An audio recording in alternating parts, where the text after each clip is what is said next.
So Kenny McDonald with One Columbus. Kenny has served as president and CEO of One Columbus, formerly Columbus 2020, since the organization's inception in 2010. He's helped lead the execution of the One Columbus strategy and development of the Columbus region's competitiveness agenda. He's also built local and national partnerships that have accelerated the area's development.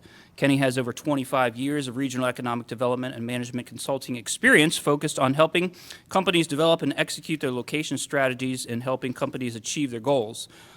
Kenny has worked with a variety of industries: automotive, biotechnology, aerospace, pharma, advanced electronics. He's consulted manufacturing and logistics operations and advised numerous headquarters, research and development, and technical facilities. Kenny has held economic development roles in Savannah, Albuquerque, and Charlotte prior to Columbus, and has worked as a corporate location advisor for Fluor Corp. So with that, please welcome Kenny McDonald. All right. Everybody hear me okay? Was this okay? So I see some familiar faces, and I'm going to count on you for questions. John Comerford, I'm going to pick on you a little bit later. So I'll present a little bit, but I got to admit, I'm a little rusty of being in a room with a bunch of people with suits on. So I'm a little nervous. I used to do this 3 or 4 times a week and tell our story and kind of give everybody an update, but this is fun.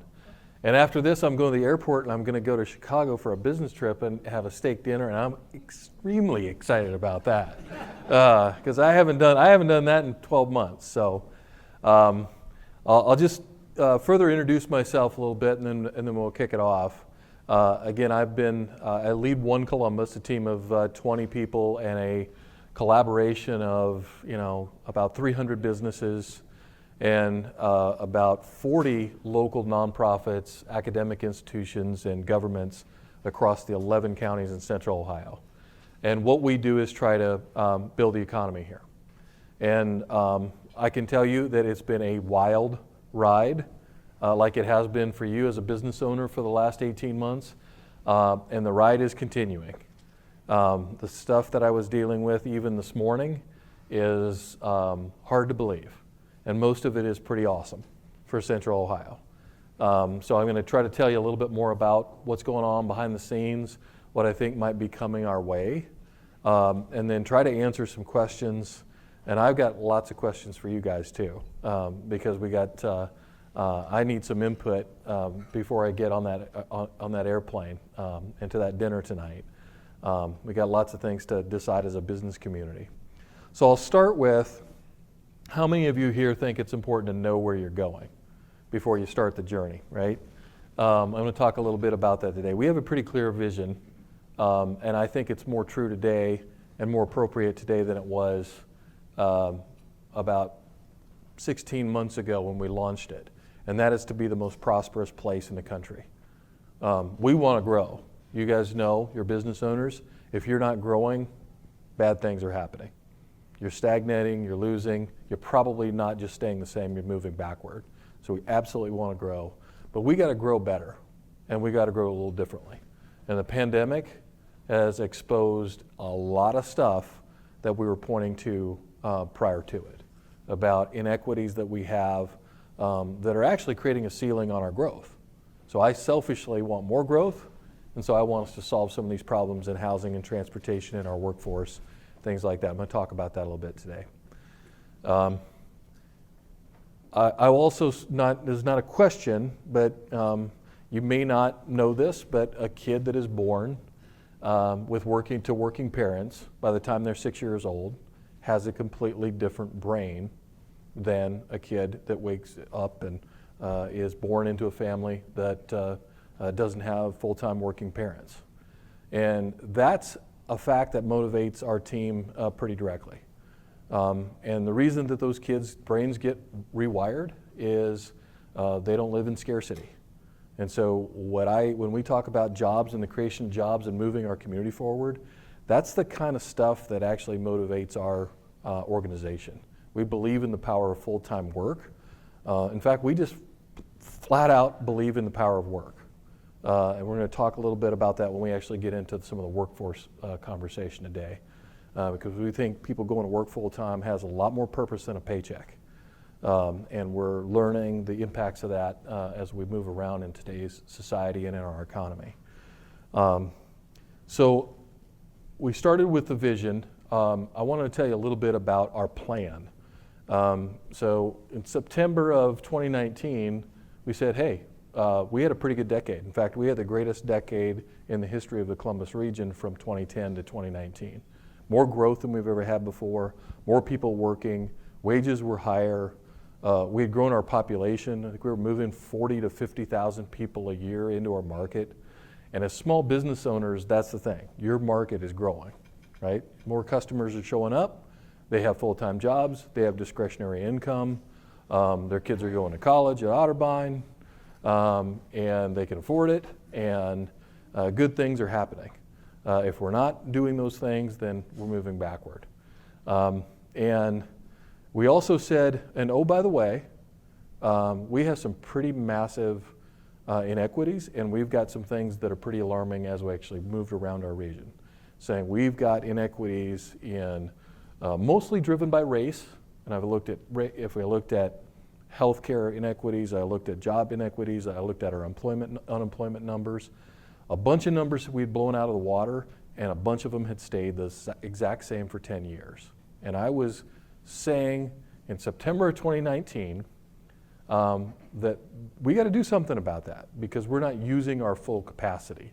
We're leaving players on the bench that we can put to work in our region, and both we gain on the upside and we gain on preventing the downside of things that happen when that's occurring. And by the way, all of our competitor cities, Austin, Texas, Nashville, Tennessee, Raleigh, North Carolina, exact same thing is happening. In fact, there's a real-time example. I was looking at something this morning, Austin, Texas. What did they do over the last couple of years? They added a 10,000-person Apple campus. They added another 12,000-person Oracle campus. And this is the kind of stuff I get text about when it goes to Austin, doesn't come to Columbus, by the way. My phone's lighting up. Why didn't we win this stuff? Well, their homeless population, their inequities have skyrocketed the last 2 years, right? And so what's wrong with that picture, right? So they're growing and they're not closing the gaps, right? So in our world, we're saying, let's work on both as aggressively. I'm not your housing guy. I'm not going to solve all the workforce problems. I'm not an educator like John is. But I can call it out and say there's an economic cost to it. If we want to be all that we can be, if we want to have the economic power of a Dallas, Texas or something like that, which is perfectly within our grasp, then we can do all that, but we're going to have to work on different stuff as aggressively as we're working on our growth. And where I still spend my daylight hours and my nighttime hours at this point is on those growth things. So I'll talk about 6 objectives we have as a way to kind of touch on all these subjects. The first thing that we said when we started this decade is we want to have the most competitive businesses in the world. So, the old way through local civic organizations was to reach out to business and somebody would knock on your door and say, how you doing? And we thought, well, that was interesting in the 1980s. But times are different now. And we think by having the most competitive businesses in the world here in our region, that's the safest bet we can make. Like, so at the beginning of this year, as an example, we've done, I think, close to 195 in-depth interviews with significant businesses, people with maybe 100 or more people. A lot of those are small businesses, but some of them are pretty big businesses. In every case, we can bring services to them. It might be connecting them to one of you who is providing something to them at a local level. It might be connecting them to Ohio State. It might be solving a workforce problem that they're just not looking into. We'll connect people with, pools of employees from the immigrant population, or, hey, did you know that there's this program that actually help you get people? We do that every day, and that's actually what we mean by making our companies more competitive. So it isn't just knocking on the door and saying, how are you doing anymore?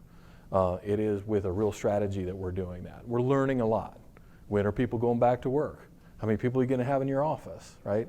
So if the mayor of Columbus calls me and says, hey, how many people are going to be paying taxes with this work from home thing, we actually have a pretty good idea about how companies are going to go about going back to work, at least what their plan is, right? If we went through this first 100 days. The second thing is you'll occasionally read in the paper about a big company coming to town. And most of our clients are people that you've never heard of. They're small, mid-sized companies from around the globe, and they choose Columbus for 100 people or 50 people or 200 people or something. A lot of them are manufacturers, some are tech companies or small software firms. And then occasionally it's Google and Facebook and AWS and Amazon and people like that. And so our team is working on maybe 120 prospects at a time. About a third of those are from outside the United States. A lot of Japanese companies with the Honda presence we have here. A lot of people in the electric vehicle market now inside that pipeline. So everything you're reading about batteries and EVs and hydrogen and everything, and some of those projects are 4,000 or 5,000 people. They're looking at Columbus, Ohio. They're also looking at Nashville and Austin and Raleigh, and maybe Cincinnati and Indianapolis and stuff, but mostly we're competing with people outside of the state. Columbus's profile fits the Nashville, Raleigh, Austin model, and so we're competing with those guys a lot. And we do that with the eye towards, we got to diversify our business. We were just talking about the back table about, hey, I got this piece of my business, I've got to diversify it. How many people think diversification is a little more important after the last 18 months that we just lived through, right? How many people had to change their business completely, diversify their business? Well, I look at our region and our economy as a portfolio of business. And it's got to be incredibly diverse if we're going to withstand all the change that is occurring. Again, we were saying this 18 months ago, is every core industry that we have here, big retail, finance and insurance, the automotive industry, it's undergoing almost unbelievable change, right? And it's creating huge opportunities and gigantic disruptions. The big taxpayer where everybody in town works, you can't count on that at all anymore. And they're gone overnight through a merger or acquisition or private equity firm coming in and just taking out one of your employers. For you guys, you might look at it just like that's a business transaction. If you're a mayor, a county commissioner, a governor, that's a tax base that just walked away, and all of a sudden your community's at real risk. And so we're dealing with that, and that's why we want to keep recruiting companies. It isn't that we're always trying to look to the next customer and forgetting about the guys we already have. That's why I said point number one is make sure our own companies are doing great. The third thing is, and this is something that we're exceeding any expectation that we ever had, and that is accelerating and funding high growth businesses in this market. So at the end of last year, we ended up being top 20 in the country as a metropolitan area for venture capital investment into our community. $673 million came in from around the US, a little bit of it foreign, into the companies that we have in this market, the high-tech companies and stuff like that are growing. And honestly, our goal when we started in 2010 was to maybe have $100 million in some kind of a fund so that we could actually invest in high growth companies and stuff like that here and there. And we would have that $100 million fund, and it would go on for a long time. And so if we could invest, $10, $15 million a year in small companies, man, we'd really be doing something. Well, here it is 2021, and there's close to $1 billion coming into our market from venture capital from around that. And we're starting to get known for it. And Drive Capital is probably going to raise another $1 billion or $2 and add to their fund. The largest fund outside the coast is actually headquartered in Columbus, Ohio, Drive Capital. And they're moving dozens of companies to our market. A bunch of them are becoming real rock stars in the whatever industries are. So we're both fortunate that way, and I honestly think we have a great ecosystem. At dinner with the president of the university last night, somebody who had been an entrepreneur, started a company, cashed out of a big company, understands what it takes, and is going to bring that to the university. That gets pretty exciting for me as an economic developer, right? She starts saying, I get it, right? The innovation center that Otterbein had, right? What are they trying to do there? They're trying to put entrepreneurs, nestled up with faculty and entrepreneurs in this community. And we've got the capital now to make magic happen. And it's going to get really exciting. It's just another diversification strategy. And then the final 3 points of our strategy are my night job, right? So first 3 are make sure we got great customers and we take care of them. Get more customers, and then grow customers. Literally grow customers if you can. The final 3 points are how do you keep up with that and build on the supply side, right? So we call point 4 is prepare our communities for success. We want to have the most prepared communities in the country.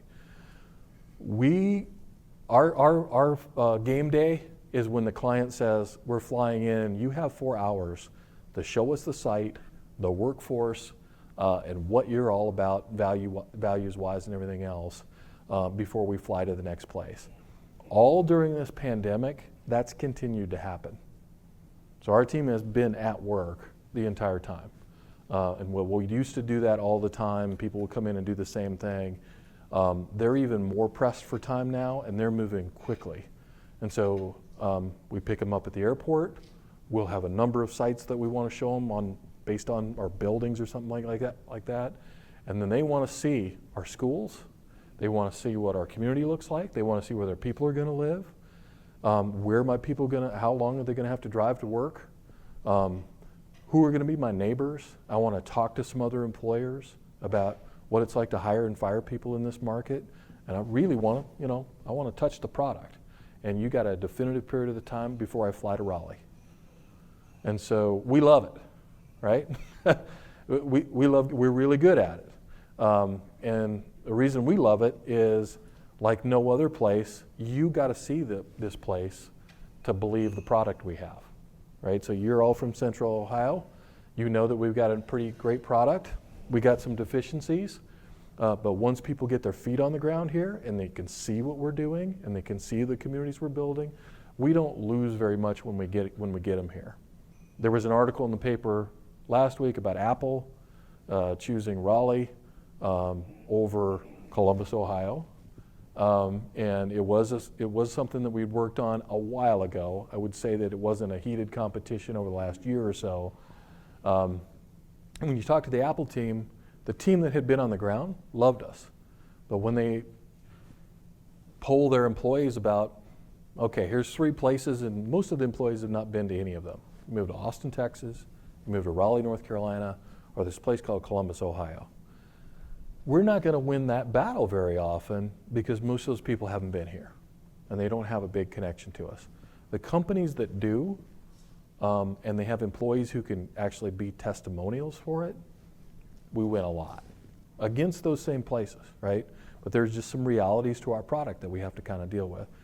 When that client shows up and the community hasn't practiced, that community hasn't got their act together, and they're backpedaling, and they don't, they're not client ready, if you will, we also don't do very well. So we do an awful lot of coaching with our county commissioners, our mayors, our business teams about, how to shine when it's game day. And that's all of the kind of competition we have to be. But by the way, it all benefits local business because they have to think about what their deficiencies are, right? We believe in being global, so it really bothers me that, we have a dysfunctional global economy right now. I've spent a lot of time with automotive suppliers. We were just talking about some of the shortages that we're going to have in raw materials for the building industry. Read this morning that you're not going to be able to get chlorine midsummer. Like literally there's no more chlorine for the United States, shutting down pools. I mean, there might be pandemonium if we shut down pools. These poor kids, after everything they've been through, we can't shut down the pools. But we're facing all that stuff because the global economy right now is pretty dysfunctional. And whether we know it or not, we touch that global economy and are a big part of it every day.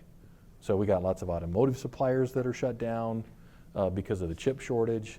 We got home building that is, get into the housing market, but it's crazy, but you're not even going to be able to build a house pretty soon because lumber is up 40%, 50%, and it's actually going to be hard to get at all in the next few months. So all that kind of stuff impacts our economy, and we're not really separated from it.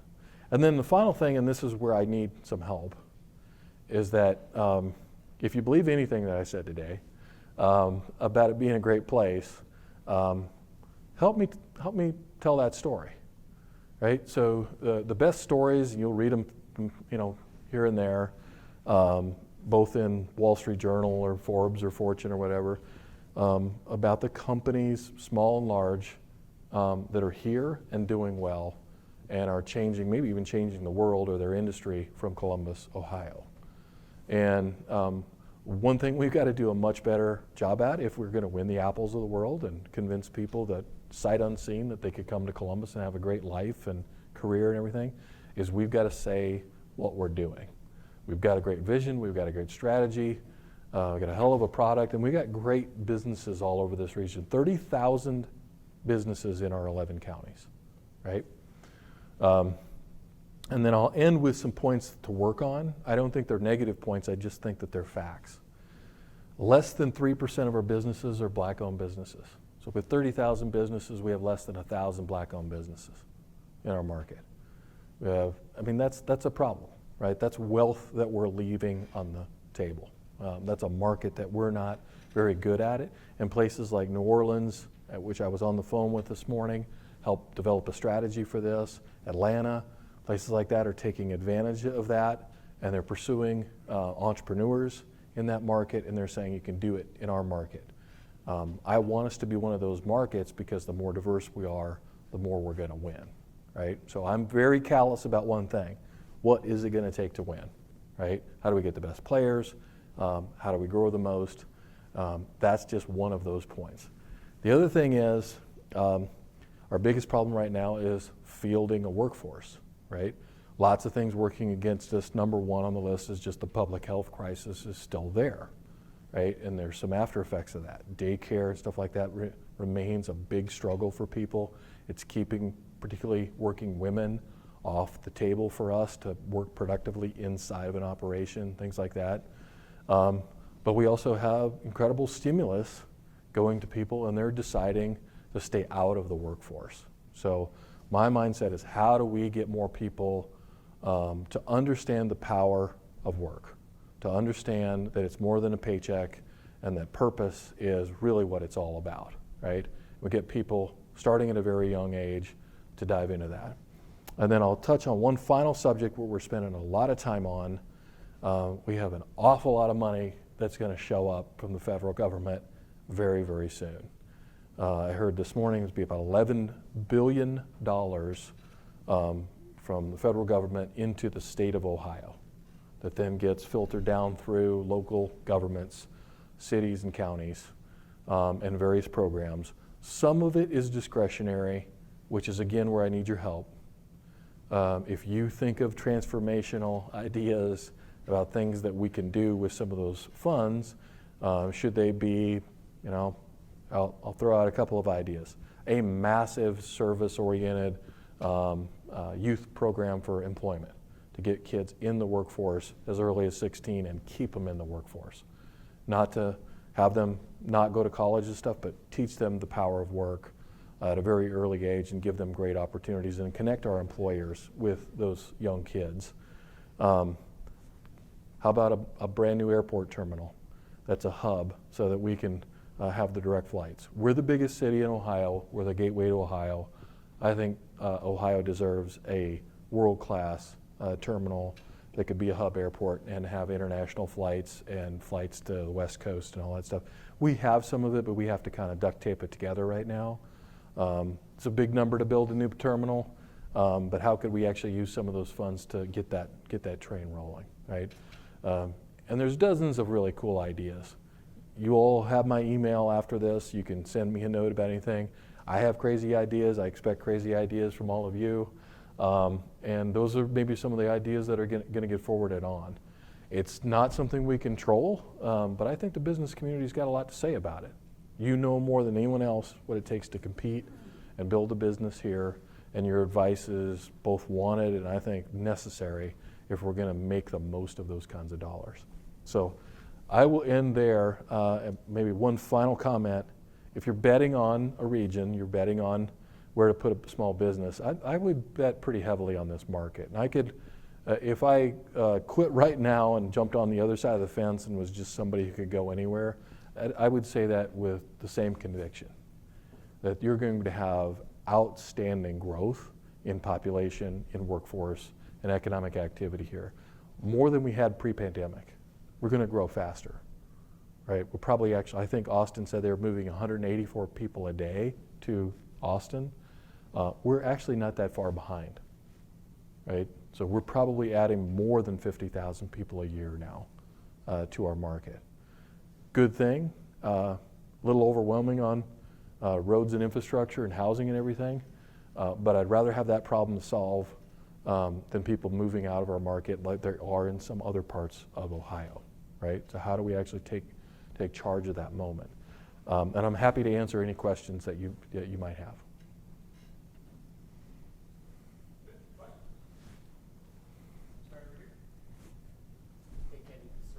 Hey, Suresh.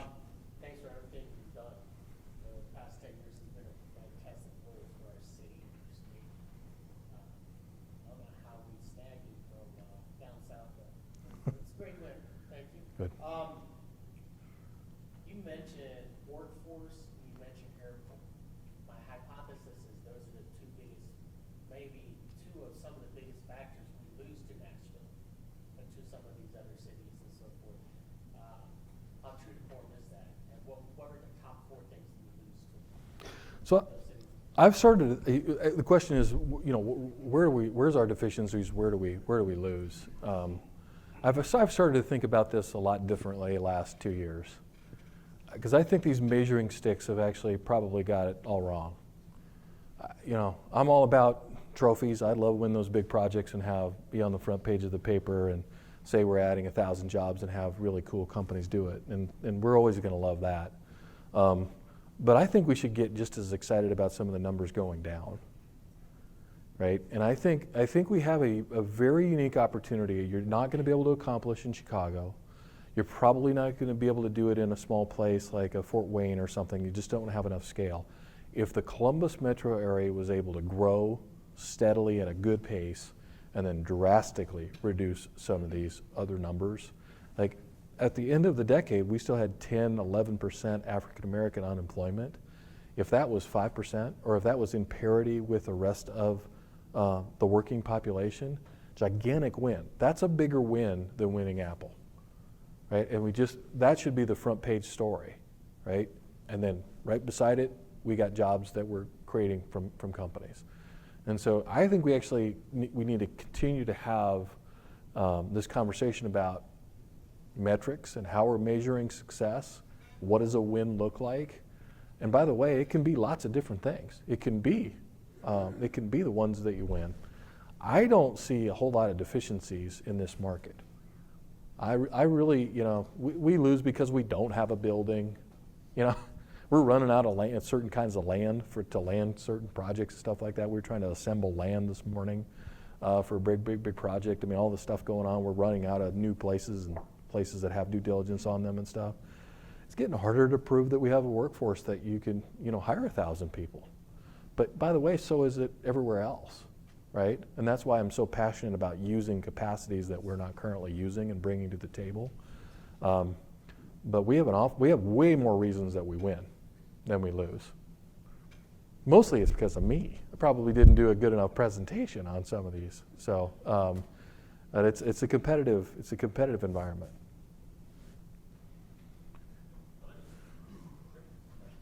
I think you mentioned that the overarching goal is to be the #1 city in prosperity, I think. And then you just mentioned talking about metrics. One, where do we rank now? Sure. And then what are those metrics? Do you know them, or is that something we're working on? No, we know them. But what I'm saying is we probably need to evolve them. So it used to be, and we still measure this, jobs are important. Do you have jobs, right? So last decade we did just our group, the things we touched was about 50,000 jobs. And then we knew that we the downstream part of that was probably 180,000 jobs were created off of that, economic based jobs, right? So our net growth in jobs That's why I said we have the best decade we ever had. That was factually true. And then capital investment, right? So we'll do well over $1 billion a year in capital investment on the projects that we work on. We're measuring that all the time. That used to be about $700 million a year that would come into Columbus in capital investment. Now it's well over $1 billion a year. This year it may be close to 2 or 2.5. There'll be some anomalies and stuff, but lots of big investments coming in, right? So CapEx is a way to measure tax base, right? Hard stuff that's taxable and it's in the ground. And then wages. We looked at what that per capita income was, and it had grown close to 40% over the last decade. That was great. Now, as employers, maybe not so great sometimes, right? When you're paying entry-level wages that are, well over $20 just to try to get somebody to show up, there's a balance to this, right? But we want per capita income to grow, right? The metrics I'd like to see us to add, though, is understanding a little bit more about how we're doing in housing. So Bobby Schottenstein's on my board. I'm reminded all the time. This year we'll build about 4,000, maybe 4,500 new homes in our market. Raleigh will build 18,000. So if I'm picking a place, I'm going to look at that kind of metric. That's beating us because somehow we have the same growth. Why are we only building 4,000 houses? That's why you can sell your house in 4 minutes right now. The inventory is just not there. And in those other markets, they're maintaining their affordability because they're building more houses. Right? To start looking at that stuff that's starting to, again, those are things that's one of the reasons we're losing, right? Mass transit, right? How do I get mass transit people to and from work and stuff like that versus other places? We're holding ourselves up to the light all the time when we're competing for these projects, and that includes for our existing companies who are deciding, especially right now, where am I going to have people in the future? Gosh, do I even need an office anymore? And if I do have an office, should it be in Columbus, Ohio? Like, we're fighting to get in the boardrooms. We're fighting to get in the private equity room, right? To say, if you're consolidating a bunch of your companies, we want that to be in Columbus, Ohio. It's a fascinating time in our evolution. So I look maybe more at dashboards and monitors, and the metrics are, we try to piece them together to know whether we're winning and losing. I know when we're not winning, and that's when we have failing schools and we have a dysfunctional housing market, things like that. Those are evidence that we got work to do, right? Doesn't mean that we're ever going to fix it perfectly, but we can do a lot better. And I think we will. Good. Maybe one more. There's one more out there. Right. Just interested with the Columbus partnership and One Columbus, how that interacts, and what's the impact, the synergistic impact of that? So the question was about the Columbus partnership, and I would just say this is a very organized business community, and that has a big impact on our success. The fact that our major company CEOs, our major employers know each other, do things together, occasionally lock arms, is something that's been leveraged a lot to advance the community. It's also something that could be leveraged a lot more, right? Buying from small business.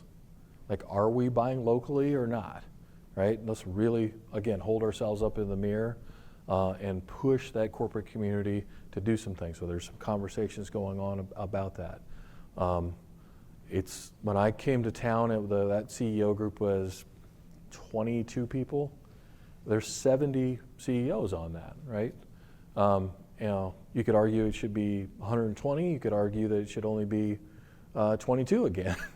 The fact that they're organized, they know each other, they do things together, they like each other, they do business together, I think makes our community a better place than a lot of places who fight each other, right, instead of moving forward. If we're arguing about anything, it's about actually how to move faster, not whether we should do things or not. And that's not a given in some of the markets that you can work in, even in Ohio. Right, so I think that's one of the secret sauces of Columbus. We got a great business community, and we're a business city. Great. The government's here, wonderful. Academic community's here, great. But the business community's our driver, and I think everybody acknowledges that. I think that's awesome.